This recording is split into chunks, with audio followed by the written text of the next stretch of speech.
be too deep. I think I'm dying here, man. Welcome to the 3B Video Deep Cut Podcast. Watch a few movies, take a few notes. It was fun. Aw, yeah, it's that time again for another bi-weekly podcast with your hosts, Rotten Roger DeMarco, and... Welcome to Texas, motherfucker. It's Evil Dead Inc. in three-dimensional terror. Woo! Do your thing, cuz, as they say in this movie, which is terrible. This movie isn't terrible. That part is pretty rough. But either way, here we are. It's something. It is. This whole movie just is... I think it's known more for that line than it is for anything else at all. It's not known for being in three dimensions. It's not known for being a direct sequel, Halloween 2018 style from the first one directly to this one, or Daddario's humongous breasts that just somehow are on the... They're on the edge of the knife of peeking out, but they never do, and it's just baffling to know that how close they are, but don't. Gaff tape, baby. Gaff tape. It's all known for do your thing, cuz. Yeah, also, if you really kind of break down the timeline, it doesn't quite add up if it's a direct sequel. But are you trying to say that Dario should be like in her early 40s?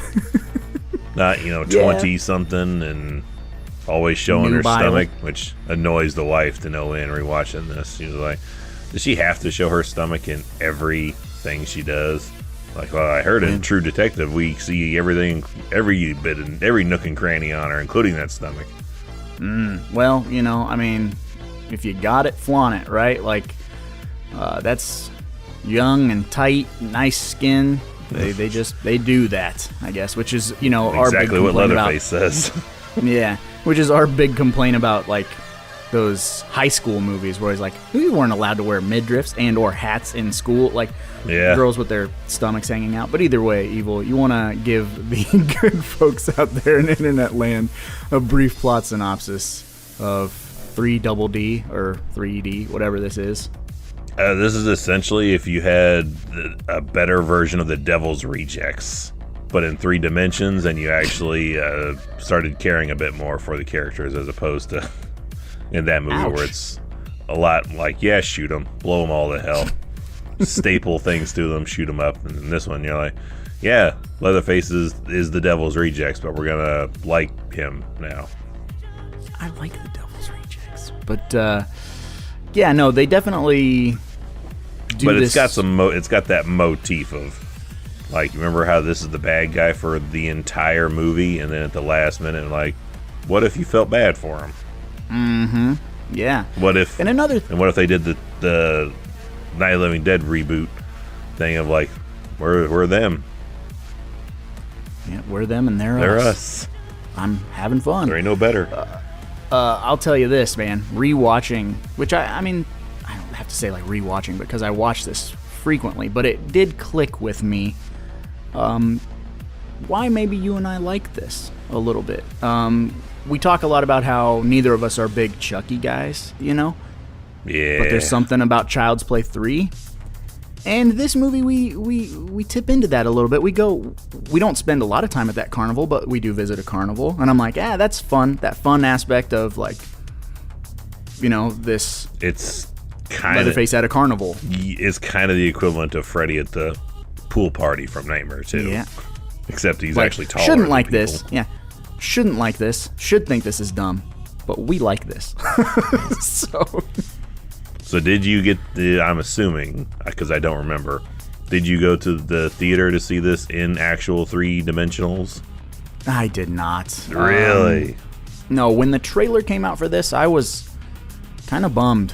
And I was like, I don't know. And I bought it day one on Blu-ray.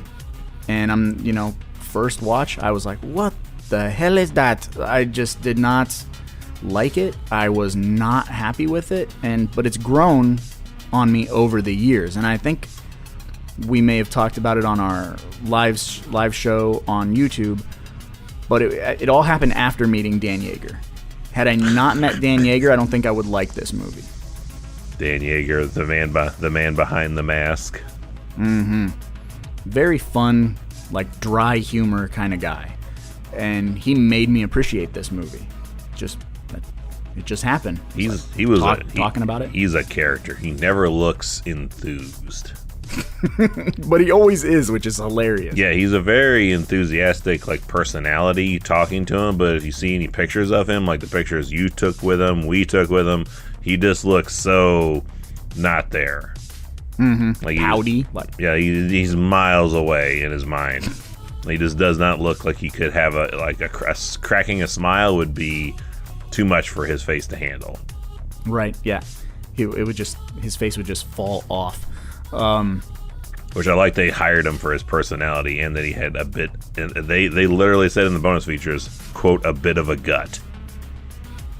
I don't see a gut on that dude. I mean, it's there, but it's like,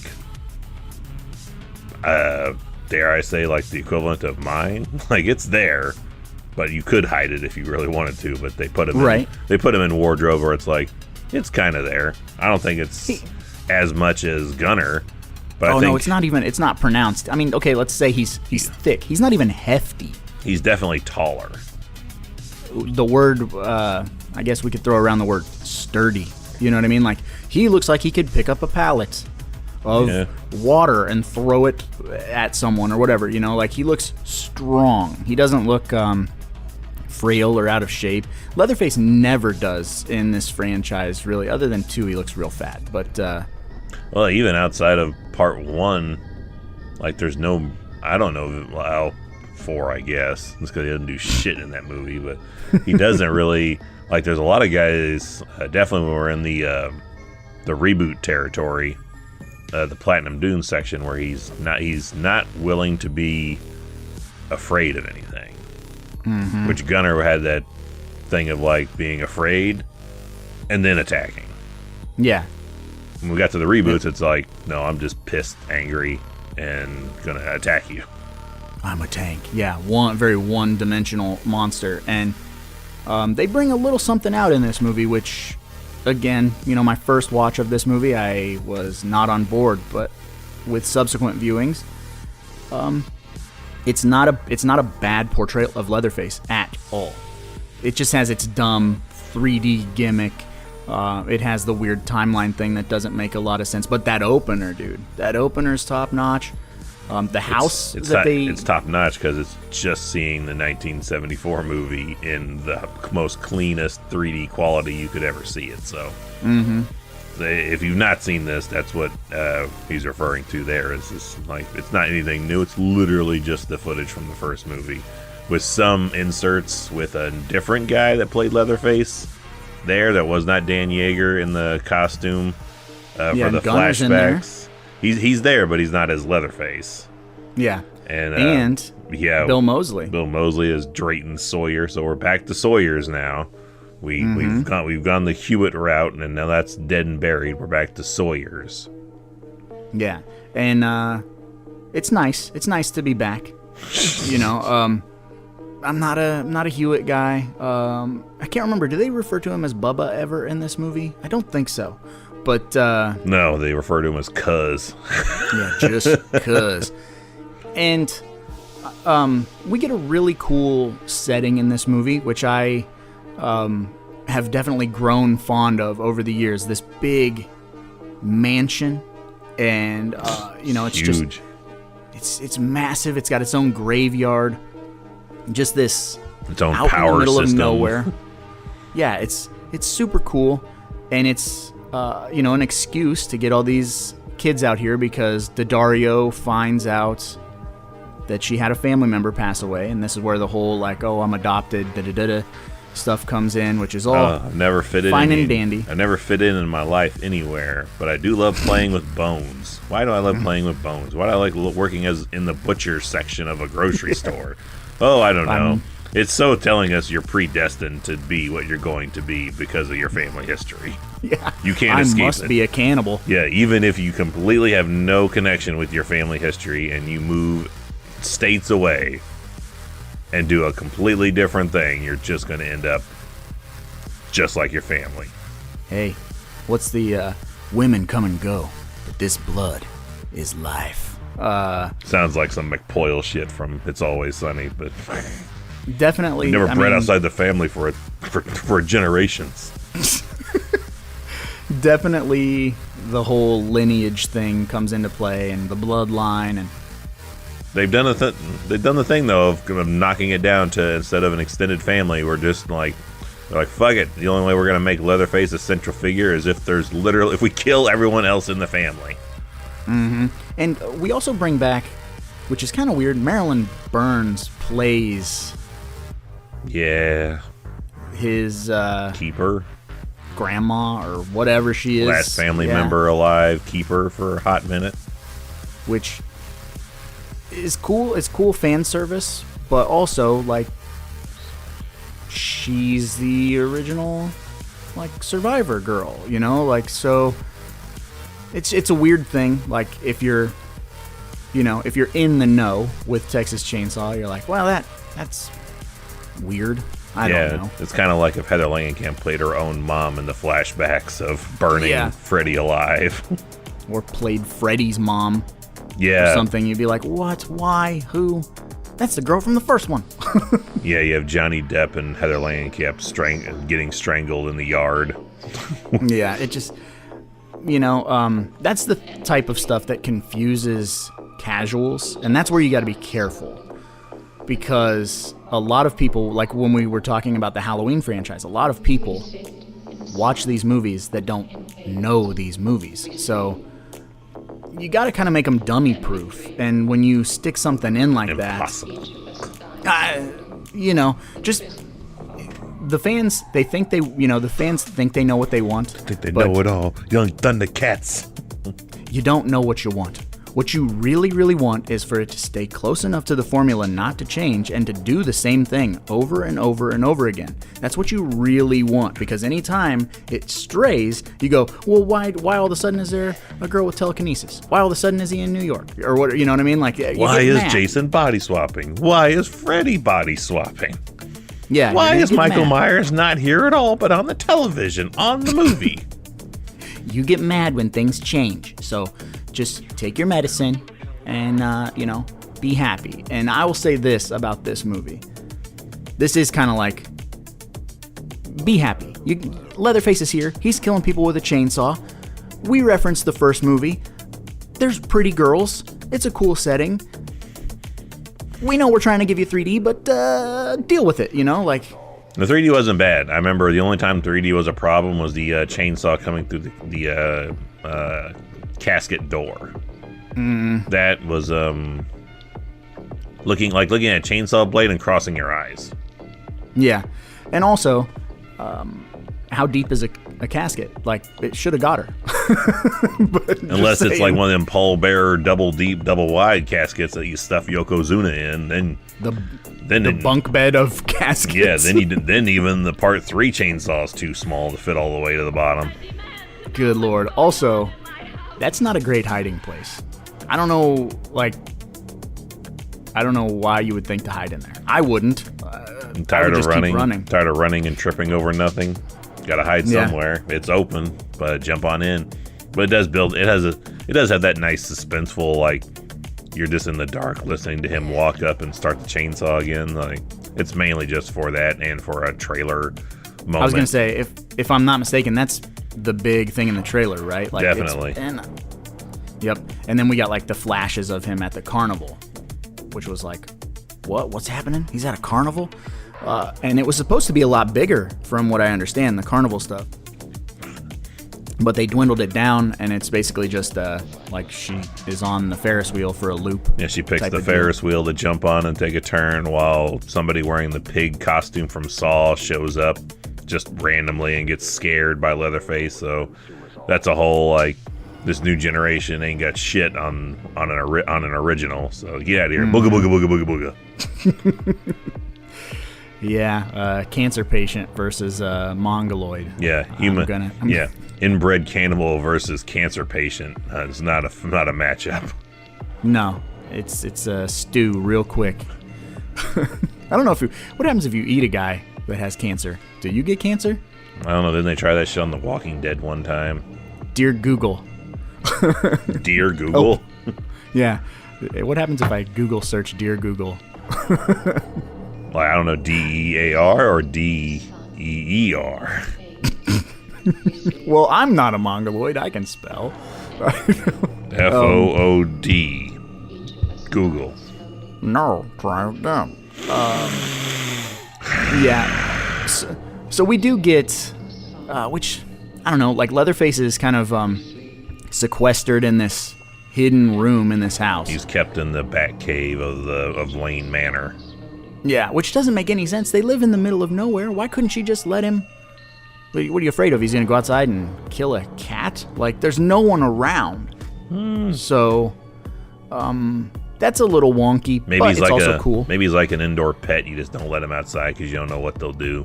Maybe they'll stick around. Maybe he'll wander off. Never know his way home. Breed. Yeah, he could. Yeah, all that. Just picture it like it's an indoor dog. Like you can't let that thing out. Who knows what it'll do?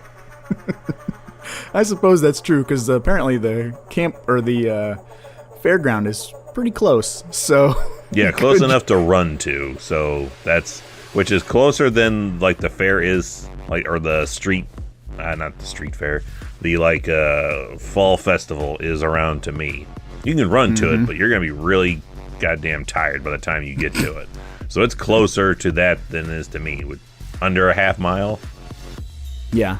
I would say. I would say. Yeah, I would definitely say. Like, you can hear the carnival happening from the field. Because Daddario's built for comfort, not for speed, I don't think. Yeah.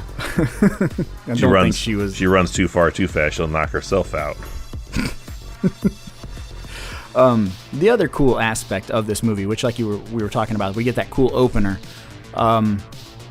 But of course we're going to get that almost Elm Street-esque, like, the town has a secret thing, you know? Yeah, don't mention it, don't do nothing, but the same as if John Saxon, after murdering Fred Krueger, had hung the glove up in the police station. Yeah. That's the Y'all remember that? Yeah, when we set that townie on fire. Fucked him up real nice. But, yeah, so this whole town kind of hides this, but like you said, kind of openly flaunts the fact that they put the chainsaw in like the bar in the town, being like, yeah, they tried that shit here and it didn't fly, so y'all watch your step because you could be the next trophy. Yeah, you know what they say, you don't mess with Texas. So sure, but you know, we get this whole kind of deal where Daddario and her clan of people are kind of her rapper boyfriend, who I guess is a real rapper, and he has like a bunch of tattoos. He's in really good shape. He's a kickboxer apparently, and their best friend who's tagging her boyfriend behind the scenes with like pelvic tattoos. I was like, ooh, yeah, this is so 2013. Yeah, those low cut shorts and all that. The dying days of the hip hugger jeans. But I like how the deputy or whatever, the handsome deputy. Oh, the Clint Eastwood spawn? Yeah, that is Clint Eastwood's son, right? Yeah. Okay. Doing great things. Yeah, Texas Chainsaw 3D. Starting that resume. But yep. How they kind of keep that whole, that's my dad, you know, they keep that in the back pocket just until the right time. Because, of course, it's a small town. Everybody's got to be in on it together, you know? Everybody knows everybody's business kind of a deal. Yep. You know, like, if you're living in a small town, everyone's like, oh, I know what happened to you yesterday at work. Or, like, people with the day off know what happened to you at your job the other day, that kind of deal.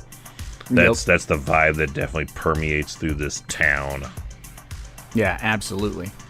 And then we also get the other okey doke in this movie, the let's pick up a hitchhiker.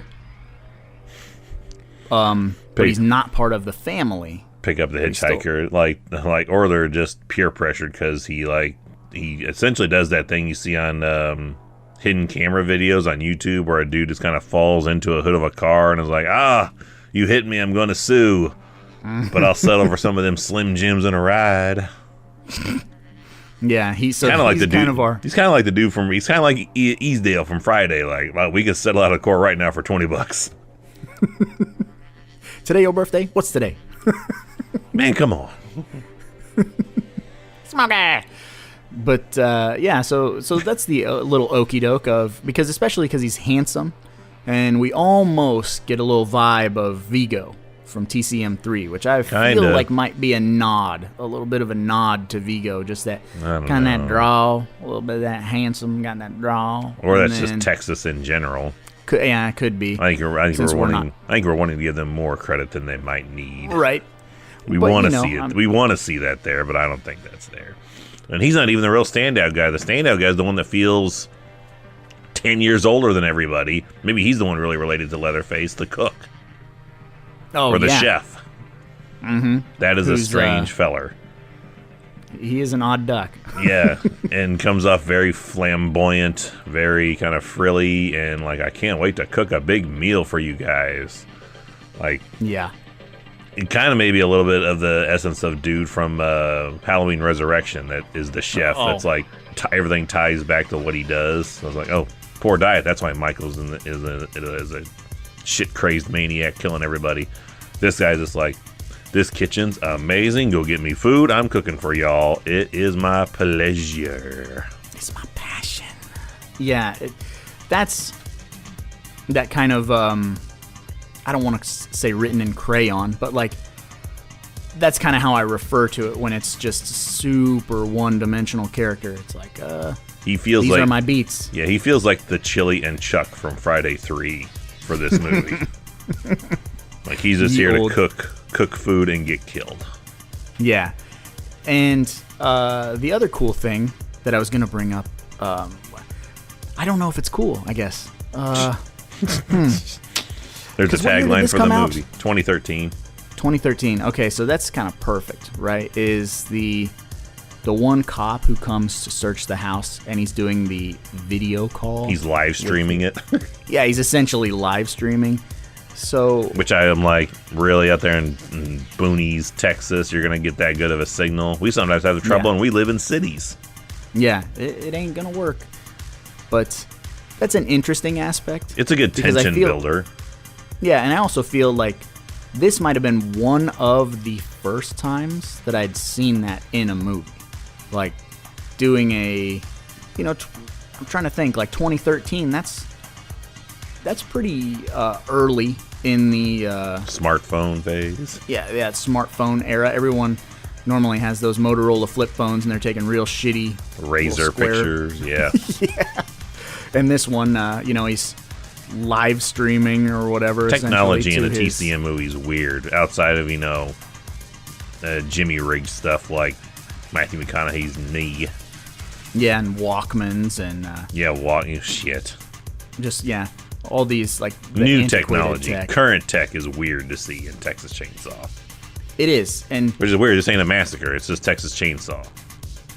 They changed the title with this, which is kind of unique. A lot of people die in this. Yeah, and by chainsaw too.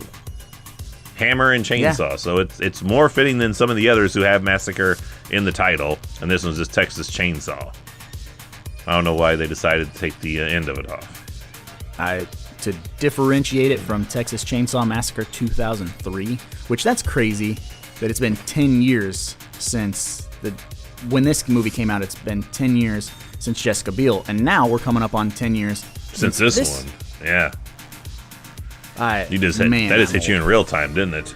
That really did. You were watching my eyes like, whoa. Yeah, like, holy shit, that was 03. This is 13. Now it's 2023. Holy shit, what is happening? We're dying. One day at a time, we're dying. Yeah, every minute counts, and glad to spend an hour of your future dying time with us. Yeah, and I'm glad I spent 90 minutes watching Daddario run around. I do not mind. That's how the movie's referred to around here. Is which one you got to watch? Is that the Daddario one? I'm like, yeah, it is.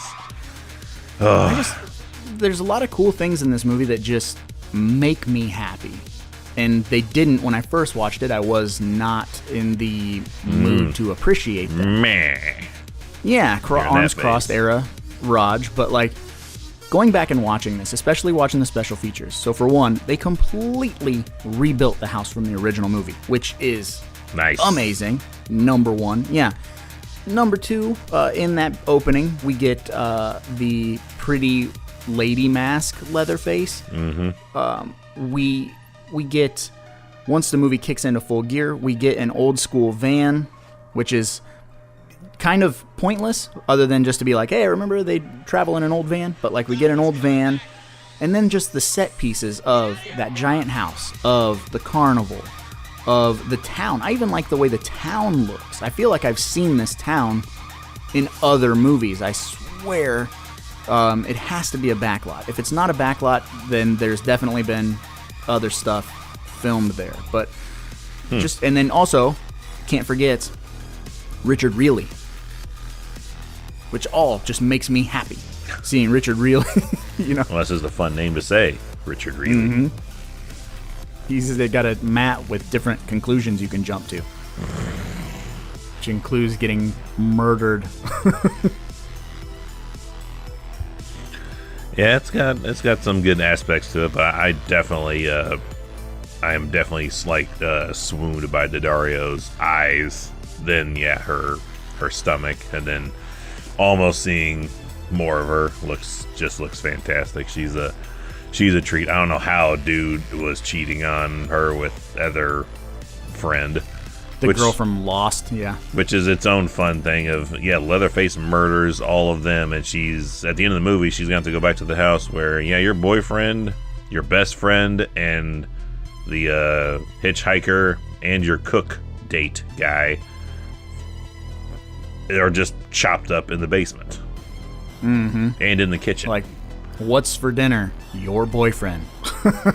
I'm making a mask of him in the basement right now, and we're eating him for dinner, 100%. But I do remember getting a big chuckle at the van sequence, though. Since you brought the van up, them trying to drive through that fucking gate, that wrought iron fence or whatever the hell that is, like a gate doing what it was put there to do: stop your ass. Which never happens in movies. So No, that you was drive. a nice little. No, yeah, I like that someone finally They said, no, that shit's there to stop you from doing that. And finally someone did it. Like, they thought it worked in the movies. Didn't the movie lie? Yeah.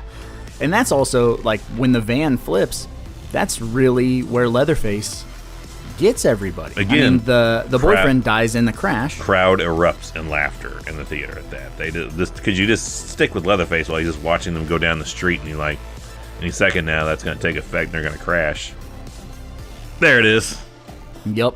And it's cool because if we're following logic, Leatherface is old. So it makes... And he ain't getting any younger. It makes more sense for him to, like, happen upon victims or, be able to saunter up to them rather than chasing them full speed because he's an old man and still got that bad knee. Yeah, and it works in this movie. We kind of forget a little bit of that in Texas Chainsaw Massacre that just happened. Like, even though he's like 76 years old, still bad a pretty knee. stout dude. Yeah, 76 with a bad knee, still moving you thought he had like a damn ninja. Yeah, if you have trouble with how fast he moves in this movie, just give it another 10 years, and then we'll really see how fast he can move. Which will be another direct sequel. That's also weird, timeline-wise. Yeah. He's going to move a whole lot faster than he does here in 10 years older. So, we haven't talked about it. Picture your mom or my mom running at full speed and tackling a dude. Yeah. Yeah. That's what we're looking at here. Yeah. But we haven't talked about this aspect, Eagle. How do you feel about the overall look of Leatherface? Mask, get up. I know Gunnar Hansen was jealous because he's like, I should have done that when he sews it into his own skin. So that's a nice aspect. That's unique and different for a change. Yeah. Pretty good. Yeah. I'd say it's a solid, bronze medal. Yeah, so, like, it's up there, but obviously it's no 1, it's no 3 for us. I feel like 3 is, like, to me, the, like... Better than Savini's mask, though. I have zero delay or hesitation in saying that. Oh, yeah. I like the ear, a big old ear is on, like, his neck from the mask. Well, like, it's very, very Elephant Man-like put together. It's really odd shaped on his dome. Because it kind of points at one end, it kind of droops in another end. It's a very different looking mask than I think any of the other ones have ever done. Yeah, so what I feel is, so like we're talking about one is almost like a, it's been like sun dried. You know what I mean? The mask in part 1 is very like crispy. Sun dried. Yeah, and 2 looks like a toy mask. 3 is real wet, like it's fresh. With this mask, what I feel like is it's past that point of sun dried. It's almost dry rotted. It's kind of got a really like I'm about to fall apart. Like I am hard to the touch. Like I will crumble if you grabbed a piece of it and like rubbed your fingers together with it in between your fingers. Dust. It would just it would disintegrate, right? Like that's how I feel about this mask. It feels crunchy and old and like a I don't know, like just really, really rotten and old. Like when you have like a dry rot tree and you can just. So where would you rank it then in your top? Is it in your top 3 or 5? I'd say like let me see, like 1 and 3 are the best. I don't hate the mask in the 03. I don't hate it, but I don't like it that much. I'd put it in my top 5. Yeah, I really like that mask, which I didn't think I was going to when I saw the trailer for the 2022 Texas Chainsaw. The Netflix one. Yeah, I didn't think I was going to like that mask based on that trailer and like the poppy seed scene. But in the movie, in the right lighting, it's really good. Yeah, this is up there, like top 4, top 5. Yeah. Because it blows away the stupid mask in the beginning. It blows away Savini's. He doesn't really even have a mask. I'll put Savini's at the bottom of the list. Like, that is my least favorite mask of every mask we ever see in the 9 movies in this series. Yeah, it's just it's a big old fart of a mask. Speaking of which, did you ever get angry rewatching this when they decide, this is a really nice place? Hey, random new guy we just met. Wait here. We'll be back. Oh, yeah. And then they're surprised when they get robbed. Yeah, no, that's bullshit. Very similar to we were talking on the live stream when we were covering Friday 3. I'm like, you just met this afro-headed kid. You're going to give him your car? You just met him. Like, that's how he introduces himself. Like, I got to get out of here. Can I borrow your car? Hi, I'm Shelly. Give me your keys. He doesn't even say my name's Shelly. He's just like, hey, I got to get out of here too, man. Can I borrow your car? Like, that, if you walked up to me and said that to me, I'd be like, fuck off. Fuck off. Hey, you almost hit me with your car. Can I have some Slim Jims, and can you leave me alone here for at least an hour, maybe more? No. Please? Yeah, and then he just goes about just pillaging. Just this. I don't know what his end game is, because he's taking all the heavy, like, silverware and shit. Like, what's he going to do? Drag this shit for 10 miles down the road in Texas summer heat? Like, and this hope bag to is going to meet them on the road, yeah. Mm-hmm. And that shit's going to disintegrate. That bag's going to be torn all to hell. Like, that's going to be several hundred pounds he's trying to lug around on his back. And what are you going to do with it? Where are you going to dump that off? The first pawn shop he finds. Like, hey, man, I got this sack full of silverware. What do you give me for it? Genuine silver. Like, it doesn't look suspicious at all. Like an army gunny sack or whatever, just filled with... Oh, I inherited this. Then why aren't you transporting it more safely? My car broke down. I got hit by a car, sir. Would you like a Slim Jim? Yes, I would. Unless it's got to be the Savage Slim Jims, because that's worth eating. Any Slim Jims are worth eating, but yeah, every time I see this, I'm like, why do they leave him here? They don't know him. It's suspicious circumstances you meet him. They're way too trusting. I mean, it's old man me going, I'm never that trusting of anybody. Like, I don't even know if I would leave someone in my house that I've only known for about a year. Right. Like, it's only been 365 days I've been aware of you. I don't trust you in my house alone yet. Yeah, like, well, you and I, we have a very, like, our thing is, or at least I feel like our thing is, trust you to loan you a film. If I trust you enough to loan you a movie, then I could leave you in my house. You know? You had them friends, I'm sure you in the same boat, had those friends in, like, grade school who were, like, they're okay friends, but they're like, hey, can I borrow that video game? And you're like, no. Because I know you're either not going to ever bring it back or bring it back in shit shape. Yeah, like, you would let someone borrow something because you were naive.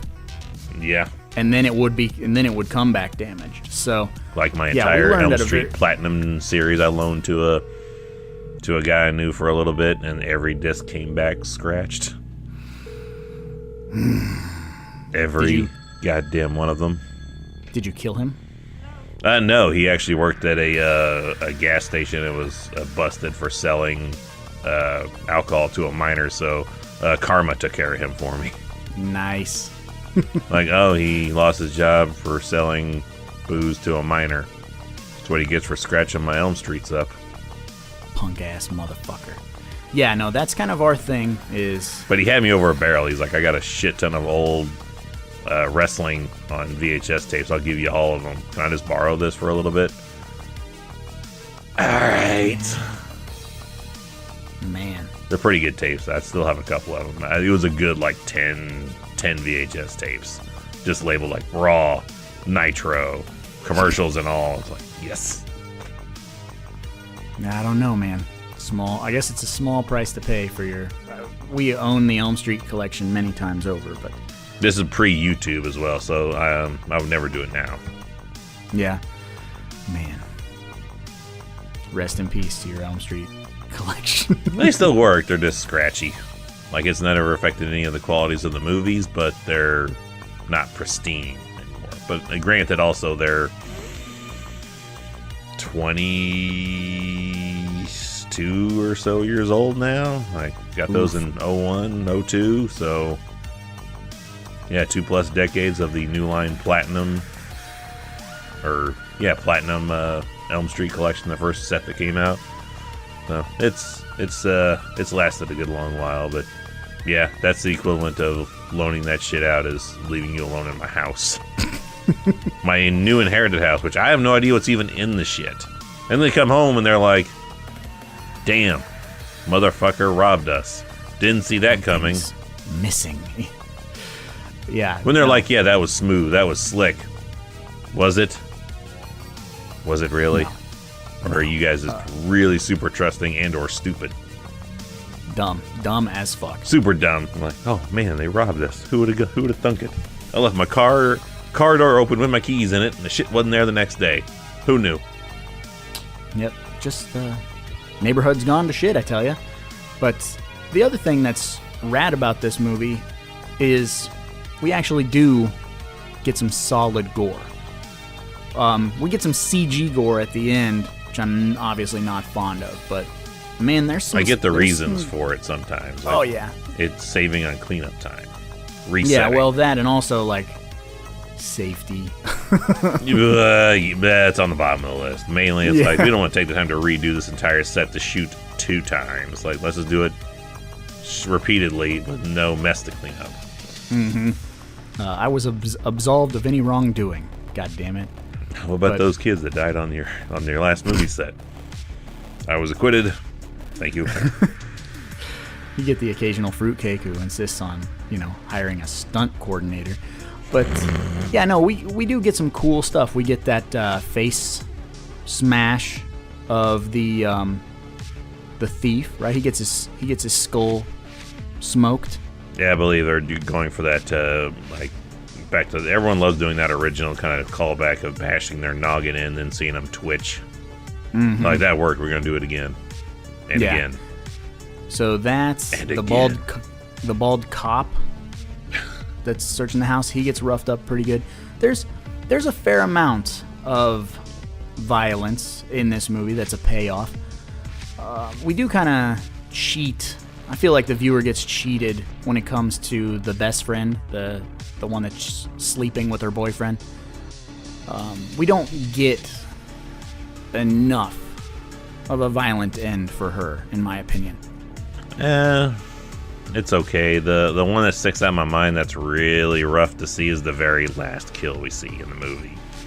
We get the police dude hanging on over the grinder, gets his hands sawed off, and then it's like it borders to sci-fi level quality of the CG of him getting grinded up in this machine. Like, it's super clean. It looks, dare I say, 100 times nicer in Halloween Ends when they do the grinding kill than it does here. Well, in Halloween Ends, I think they probably threw they threw silicone dummy in that fucker, but they threw James Jude Courtney into the meat grinder. Yeah. Cooked up a story and dropped James Jude Courtney into a meat grinder. Well, the end of this trilogy, Halloween Ends, which is the end for you, Mr. Courtney.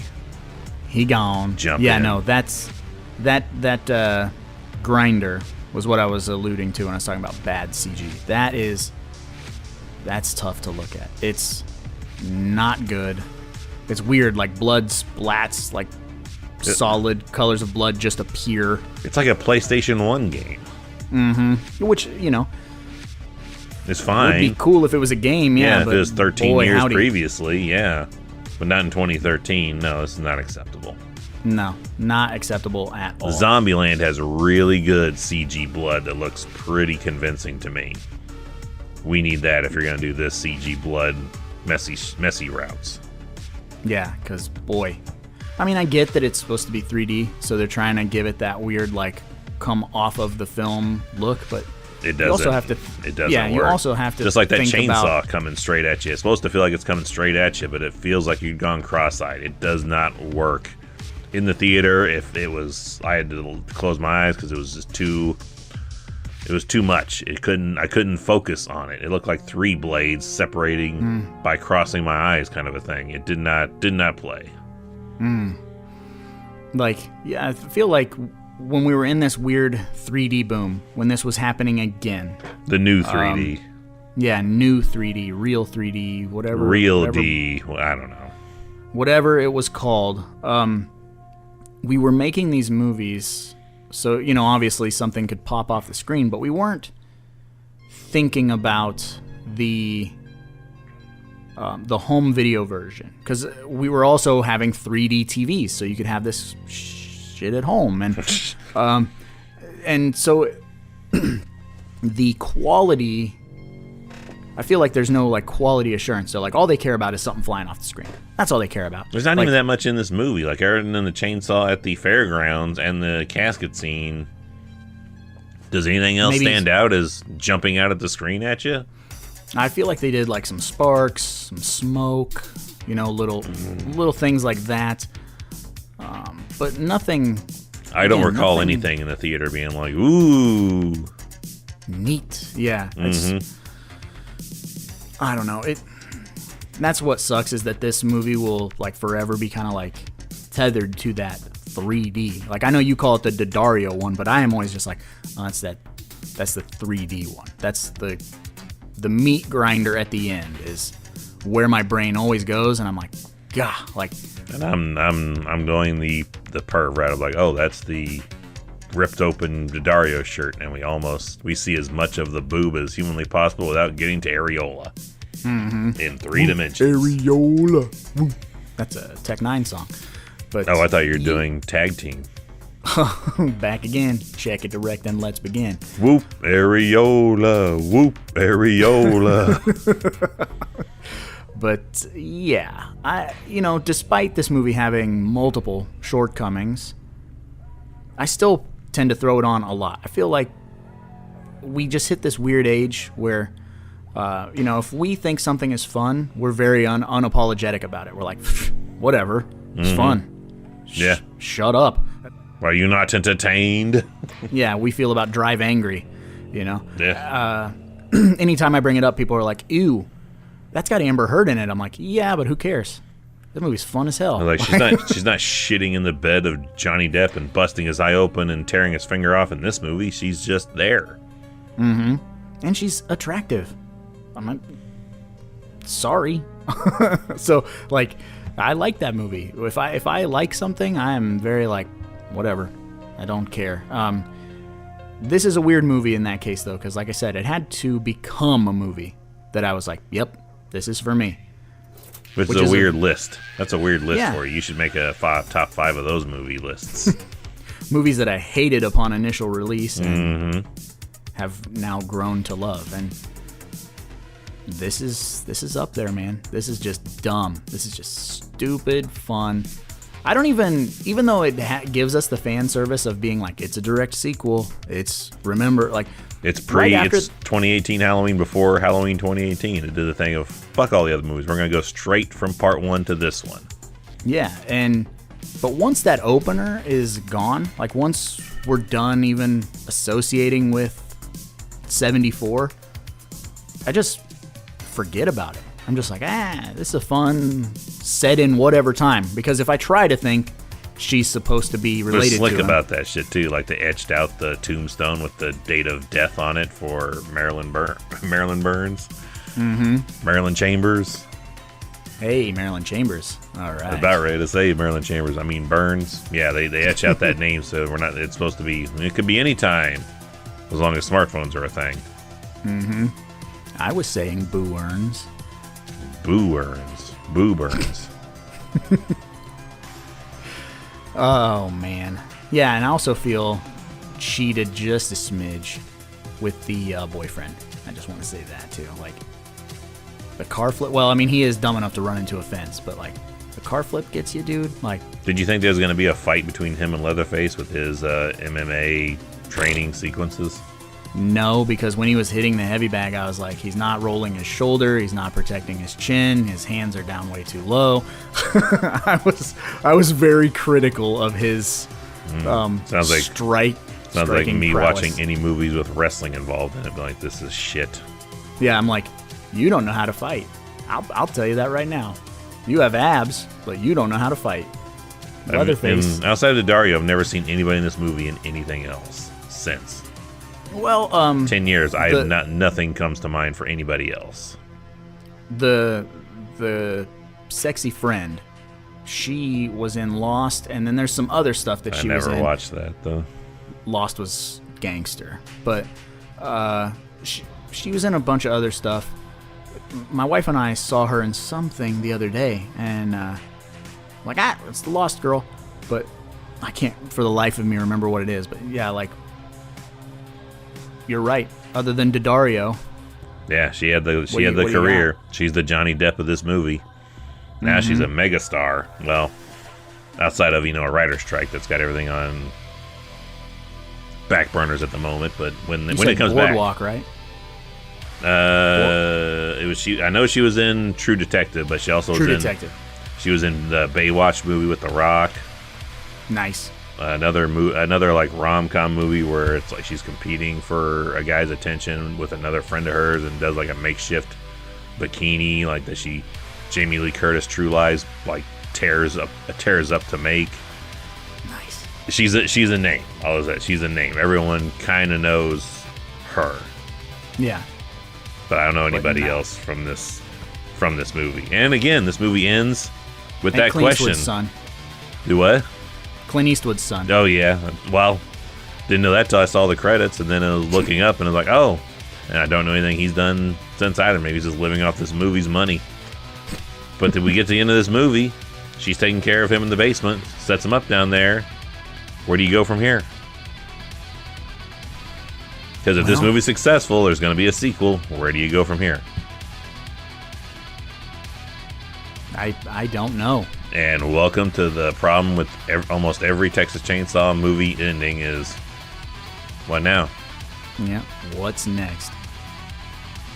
The townsfolk Frankenstein the house. You know, they all get pitchforks and come burn it down, which surprises me that it's still standing. Yeah, anywhere else it would have been burned to the ground, and a playground or some shit would have been put in there. A public pool, a field. Yeah, anything. Junkyard. No, now we're going back to Elm Street. That's Elm Street. Self-righteous, renegade, Yup. vigilantism. Yeah, I don't know. Again, you can't analyze this movie. You can't break it down and. But that's think what too we're hard supposed to about be it. doing here. And because otherwise it makes no sense. Or is it more fun because it makes no sense? Like, what? Yes, Stupid. there it is. That's true. It truly is. Well, we may not know where the next movie's going to end. We know where the next spot in the podcast will end. Is discussion time is done. Yes. It's time to talk about people who hated this movie. Hated it. And could only articulate it in one way. Amazon. 1-star reviews.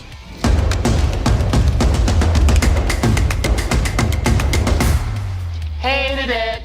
I bet it was not hard to find 1-star reviews of this movie. A lot of purists, a lot of arm-crossed assholes out there, I'm sure. So. That's the standard. So, Tim Norris, August 30th, 2020, 1 star. They deserved it. That's the review? Alpha Critic, July 25th, 2013, 1 star. Oh, please. ... I won't waste your time with a review. Dun dun dun dun. Because if you want a good scare, watch the 70s original. Or the one with Jessica Biel. This one was so yawn-inspiring. In my head, I kept saying, "You gotta be kidding me." No. Watch at your own risk. That's my final answer. That's my final answer? Final answer for a question Oh, boy. that wasn't asked. Yeah, that's some Who Wants to Be a Millionaire shit right there. Candy Pfeiffer, January 2nd, 2022, 1 star, old movie. I don't like that they charge for old movies. It's ridiculous. This is 9 years old at the time of this review. Why do I have to pay for a movie that was made in 2013? Yeah, Because it was still made. in 2013 though. Yeah. Why do I have to pay for this fridge? It came out last year. Yeah, why don't we try that shit anywhere else? Like, what do you mean I gotta buy this car? This car is 15 years old. You should be paying me to take this car from you. You're welcome. Doesn't make any sense at all. Everything's public domain after 1 year, isn't that right? Like, everything just goes to Tubi and it's free. Like, nothing costs anything anymore. I spent all my money on NPCs on the internet. You mean I gotta pay for this movie too? Bleh. Ooh, ice cream's so Entitled good. twats. Num, num, num, num, num. Tracy Brink, March 23rd, 2021, 1 star. This is not a Texas Chainsaw Massacre remake. Totally different from the original. I don't recommend this one. Make sure to check your movies if you want to ensure it's exactly what you ordered. So, this person totally thought they got the Yeah. 2003. Yeah, there you go. Here's a majority of the reviews right here. Is this thesis from this man? Well, could be anybody. Enjoy Skater. Could be a chick. I don't know. Could be whatever. November 29th, 2020. 1 star. Doesn't come with 3D glasses. We can all get behind that. You need a 3D TV to play this? Ridiculous. Not even worth paying to return. Nice paperweight. Actually, not even. Nice. That's awesome. Blu-rays are not Not really even- good paperweights. I'll just have you know they're mediocre at best, but I like it. That's the majority of the 1-star reviews. People bitching about not getting 3D glasses or being 3D related, either to have to watch it or whatever. Which I mean, neither of our copies have any problems. Like, they play just fine. Right. Psy. October 1st. Yeah, literally October 1st, 2020. 1 star, bad. No different than any most modern horror movies. Also, cannibalism is forgivable if it's family, apparently. Well, yeah. Adele Sosa, November 28, 2020. 1 star. Watch this movie if you want to develop brain cancer. Jesus. This movie was written by a 5-year-old. That's all you need to know. A 5-year-old with brain cancer. This was his Make-A-Wish? Sure. I want to write a Texas Chainsaw Massacre movie. I'm gonna call it Texas Chainsaw. It's gonna have the Dario. It's gonna be 3 dimensions, and there's gonna be a circus and a Ferris wheel, and a chainsaw's gonna throw, and the guy from the one to play a game movie gonna be there, and the silverware's they're gonna steal it. It's Slim Jims.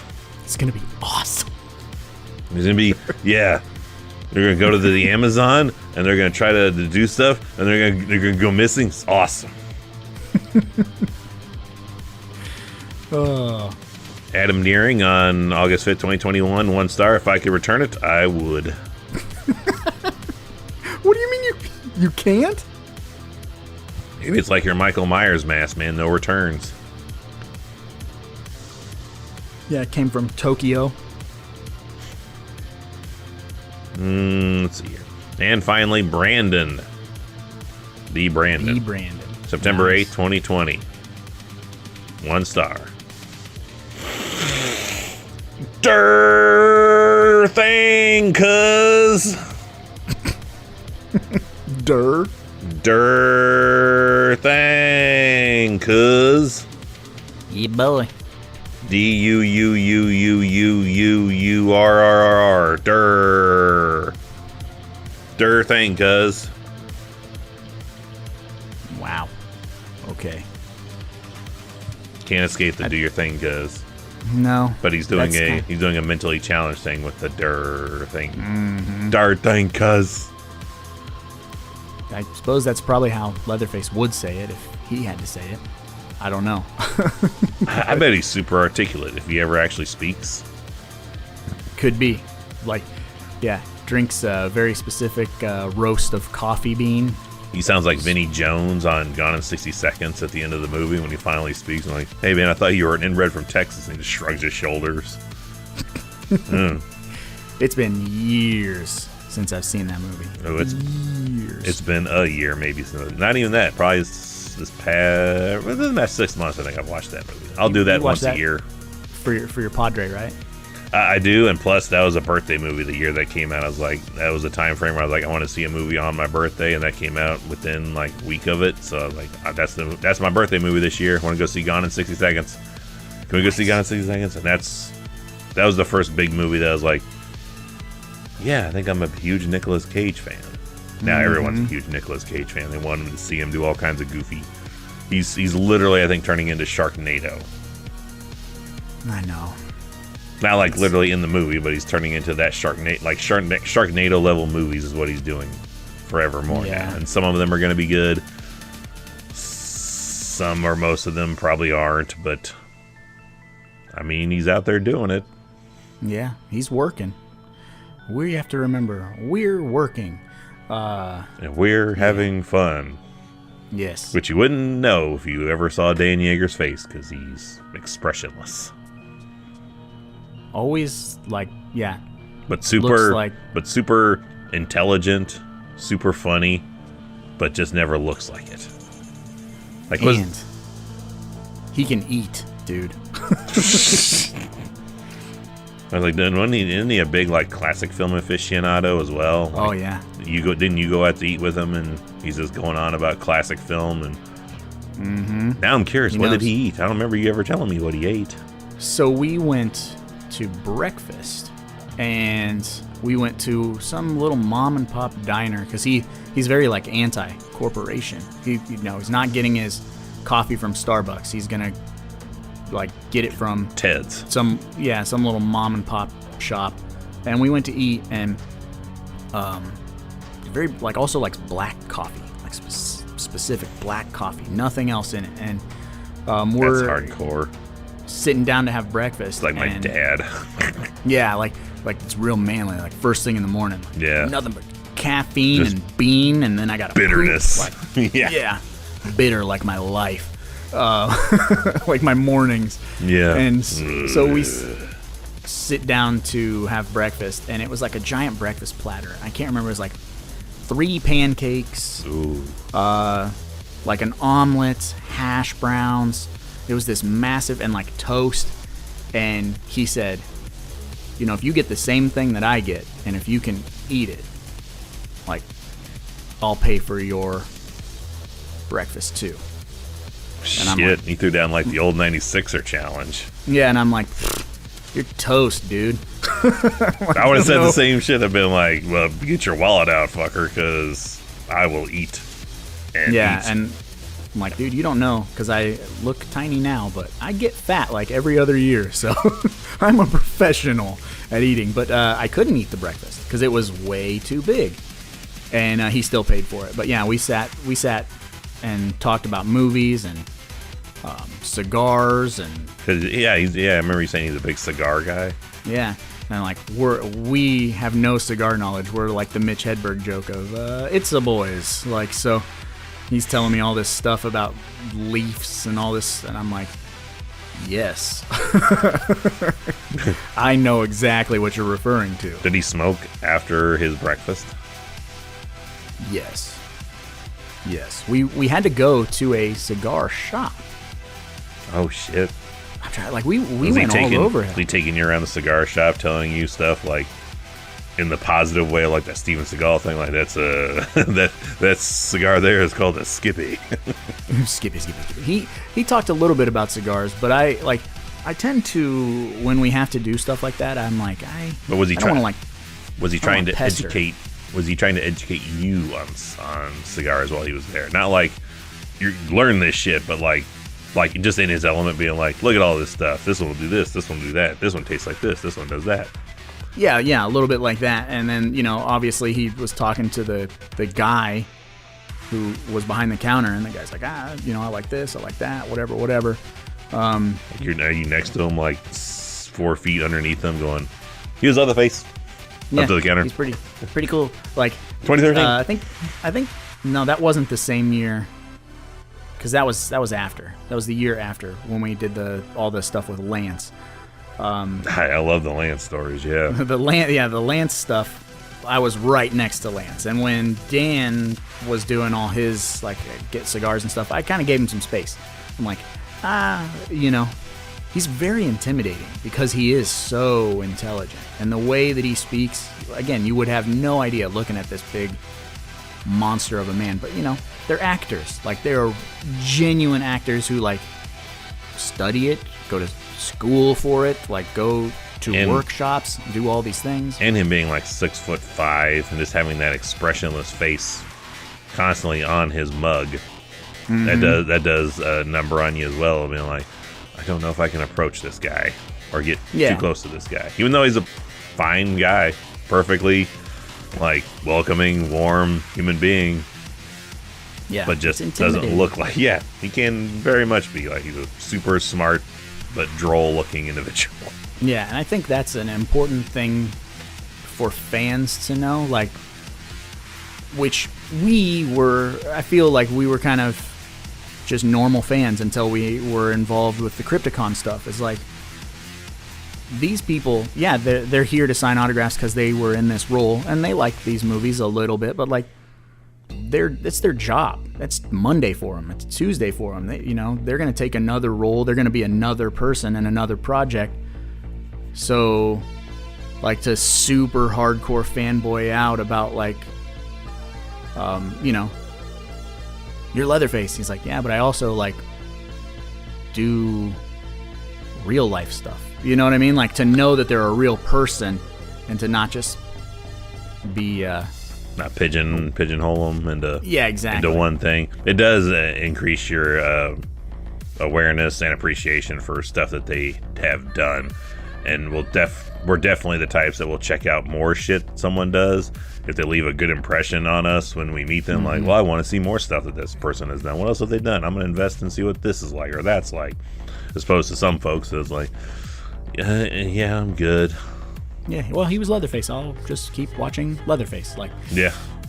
yeah, not to go too far off subject, but that Robert Englund documentary just came out, and that was the first thing you said to me. It's like, well, like, I'm going to be checking out a bunch of stuff that I had never even heard of. Like his, not even horror related, just stuff that he's in.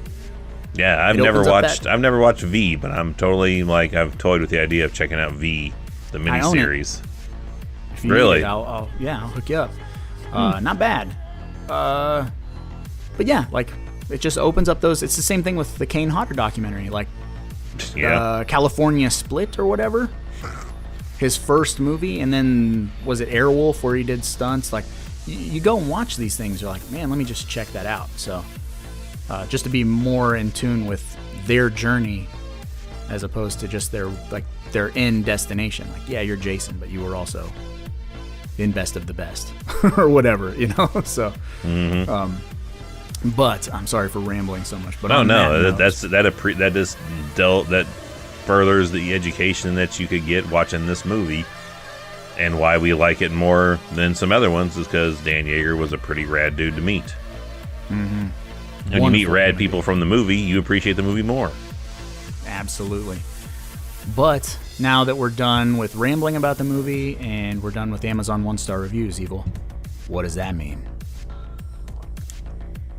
It's time to play the game. Time to play the game. Time to play the game. It's all about the game and how you play it. What the hell was that? Was that Kenny? Oh, Lemmy, was that Kenny? My name is Lemmy, brother of Joe. Got me some crack and I want me some hoes. Good Lord, that's right. It's time to play the game. And if you're new here, welcome. But you're probably scratching your head asking yourself, what is the game? Well, the game is a deep cut in and of itself where you got to pick a prop from the movie that we are covering, but it can't be a well-known prop. So since we're covering Texas Chainsaw 3D, I'm just going to go ahead and say you can't have Leatherface's mask, you can't have his tie, and you can't have his chainsaw. 'Cause those are all low-hanging fruit. So pick something weird, pick something odd, and let us know in the comments on the podcast. Let us know on Patreon. Let us know on Discord, Facebook, YouTube, wherever you find us. Scream it from the rooftops, and hopefully we hear you. We just want to know what weird prop you pick. Yes, we are. We listen. Like Fraser Crane, I'm listening. Deep cut. Nice. Yeah. Sidebar, we love Frasier up in here. Yep. I span the entire gambit of I like Frasier, and I'm an avid It's Always Sunny in Philadelphia fan. So from the top of the charts to the bottom of the barrel, as far as high and low brow comedy. Damn right. But yeah, this might be a little tricky. Really? I don't know, man. Mine was instantaneous. You're like Slim Jims. No. Nope, not Slim Right. Jims. You go ahead, sir. Severed finger food. Nice. So we get All a shot of Dario rolling up on Leatherface, and he's literally chopping fingers off into a frying pan. I'm like, give me one of them fingers. The frying pan too. It's Yeah, like give me the frying pan full of fingers. Nice. That's good stuff. Press a button on the side, it does a sizzling effect.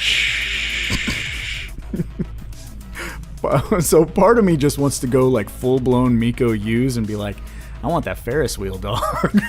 Shit. But that would be insane of a prop. Yeah. To have like, what, you got a Ferris wheel? Like, not just any Ferris wheel, the Ferris wheel from Texas Chainsaw 3D. Yeah, just right in the living room somehow. Like, well, if you went further with it, you had a dummy prop hanging from one of the doors and dressed it up like Dario and had you as Leatherface underneath and just. Yeah, dude. My Halloween recreation. I really like. That's my favorite part of the movie, and it's such a short little piece of the movie is He should be going Jason from Freddy vs. Jason there, though, too. Oh, yeah. That's what I think they wanted, but they just ran out of time. So, which is a shame, because I just wanted... I just showing Leatherface doing his Leatherface pissed off dance, but just limbs are flying off in every direction. Mm-hmm. Yeah. Like, he looks like dude from Don't Be a Menace when he's just swinging up, throwing his punches and knocking out all the kids. Like, just give me that with a chainsaw. So if I can't have the Ferris wheel, I'm gonna take another big prop that is also impressive and awesome for us. I want the big gate. I was gonna say the gate. Put that right on my driveway. You can see right here where this dumbass tried to drive through it and it didn't work. Yeah. Some of the paint from the car is still on it. Dude, I totally thought you were just gonna take the Slim Jims. I really did. Nope. Rewatching, I was like, that finger food is a great scene. But like, give me that whole plate of fingers. Would it be low-hanging fruit to take the meat tenderizer hammer that he uses, or whatever the hell that type of hammer is? I'll allow it. Because that's close. That's but I'll allow it. It's right there, because it's in the wheelhouse of weapons that he uses, from film to film, essentially. Mm-hmm. So yeah, if I had to have a weapon or something, I would take that. But yeah, I really like that gate. I think that's hilarious. Because it's for a mansion, so if I just had it on my 2-story house, you can't get into my driveway. Just walk around it. Yeah, it's not even a full fence. It's just the gate. Yeah, it's just the gate. When you open that up so I can bring the car in, just drive around it. No. Well, that's not any fun. One day I'm gonna finish this fence. Yeah. This was the most expensive part. I had to start here. It's like in the country when you see those country gates and there's no fencing around it anywhere. You're like, why did they just stop at the gate? It's just two posts and a door in nowhere. It's a door, but it doesn't go anywhere. It's useless to go around. It's useless to do anything but go around it. Why is this here? They never finished the fucking fence. I don't know. Maybe there's a reason for it. I don't get it. Yeah. I've dabbled in country living. I've never gone that far with where's the rest of the fence? They did the gate. That's good enough. Now that we're done with this, obviously we're going to continue the trek through Texas. We only got a few left now. Mistakenly prepared for 2 weeks film. I prepared for that instead of this one. Yeah, right before recording, I'm like, we're doing 3D, right? And you're like, oh shit. That's all right. I know that one too. What we're gearing up for is it's another... where the series is going well when we're going to get ready to talk about the second prequel. Yeah, I was going to say, it becomes a prequel to the original. Again. Yeah, it's... Boy, this franchise is all over the place. But, we answered that when we said, where do you go from here? Now he's living in the basement. Daddario has to take care of him. Where do you go from here? The writers go, that sounds like someone else's problem. So then whoever wrote... It really makes you appreciate in, Nightmare on Elm Street 6 when they're like, we'll just bring him out of the dream. You did that in the first one. They're like, yeah, but that's pretty much it as far as it being all over the map kind of consistency goes. Other than just the years being fucked up. But this movie... This series, the second time we're getting the origin story of Leatherface is that, but again, this is he's not a Hewitt. This isn't a Hewitt. He's a Sawyer. Mm-hmm.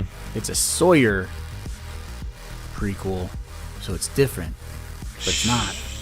Yeah, it's different. I'll give it that. It's a movie. We'll discuss it for sure. Yeah, it's a road movie, but I suppose on that note, we should probably get going, Evil, because after all, there's a lot of movies out there and somebody's got to watch them. So why not us, right?